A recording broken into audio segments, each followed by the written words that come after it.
আমি আমার কার্যভার গ্রহণ করার পর আমার কাছে মনে হয়েছে যে এই বহুল প্রচারিত যে আয়নাঘর, সারা পৃথিবী এই আয়নাঘর সম্পর্কে শুনে আসছে, সেটি এই আয়নাঘরটি কি, এটি কত নির্মম একটি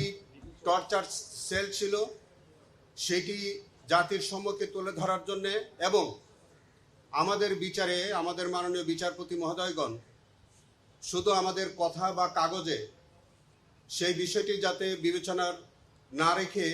তারা সরজমিনে যাতে পরিদর্শন করে সেটি বিচারে এটার প্রয়োগ করতে পারেন, সেই কারণেই আমাদের এই উদ্যোগটা নেওয়া হয়েছিল। আমরা একটি আবেদন করেছিলাম,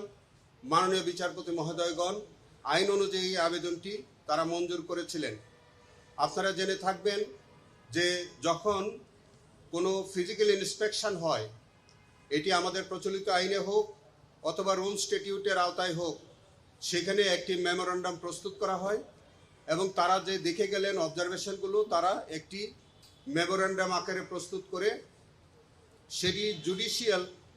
যে আমাদের যে নথি সেটির অন্তর্ভুক্ত করা হয় এবং সেটি বিচারে আমাদের যে আমরা সাক্ষ্য প্রমাণ যেগুলি আমরা উপস্থাপন করি তার সাথে আজকের যে পরিদর্শনের যে মেমোরেন্ডাম সেটি আদালতের বিচারের একটি পার্ট হিসেবে গণ্য হয়। AKS অর্জন করল গিনেস ওয়ার্ল্ড রেকর্ডস। AKS এই মানবতা বিরোধী অপরাধের বিচার ইতিমধ্যে চলছে, অনেকগুলো ঘটনার ইনভেস্টিগেশন চলছে। আজকে আপনারা এসছেন, আপনারা সরজমিনে দেখেছেন, আমরা আন্তর্জাতিক মান বজায় রেখে এই বিচার কার্য আমরা পরিচালনা করছি এবং আন্তর্জাতিক মান বজায় রেখে বাংলাদেশে ইন্টারন্যাশনাল ক্রাইমস ট্রাইব্যুনালে যে বিচার কার্য চলছে সেটি আরও স্বচ্ছ এবং নিরপেক্ষ করবার প্রয়াস হিসাবে আজকে আমরা মাননীয় বিচারপতি মহোদয়গণকে আইনের আওতায় আমরা আবেদন করেছিলাম যে তারা ঘটনাস্থলটি সরজমিনে পরিদর্শন করার জন্যে। অনেকে হয়তো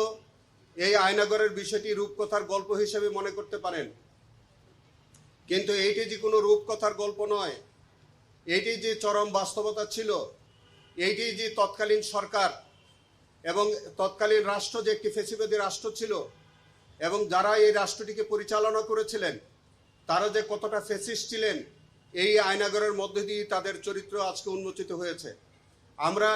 এই ক্ষেত্রে রাষ্ট্র যেমন তারা এইরকম একটি সেল বা এরকম একটি আয়নাঘরের মধ্য দিয়ে যেমন একটি রাষ্ট্র ফ্যাসিবাদী রাষ্ট্র হিসেবে আবির্ভূত হয়েছিল,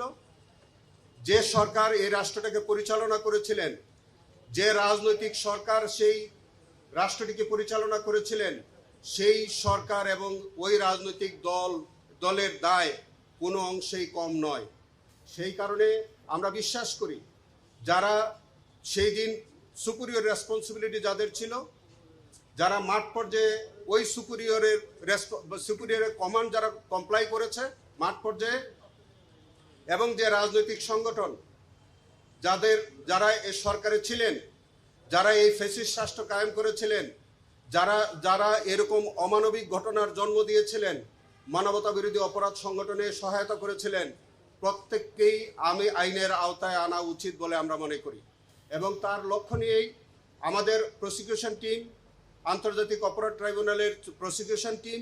এবং তদন্ত টিম তারা একযোগে সেইভাবে কাজ করে যাচ্ছে। আমরা আপনাদের কাছে এই ওয়াদা করতে চাই, প্রতিশ্রুতি দিতে চাই, আমরা অত্যন্ত স্বচ্ছতা, নিরপেক্ষতা এবং আন্তর্জাতিক মান বজায় রেখে আমাদের এই ট্রাইব্যুনালের কার্যক্রম ভবিষ্যতেও পরিচালিত হবে।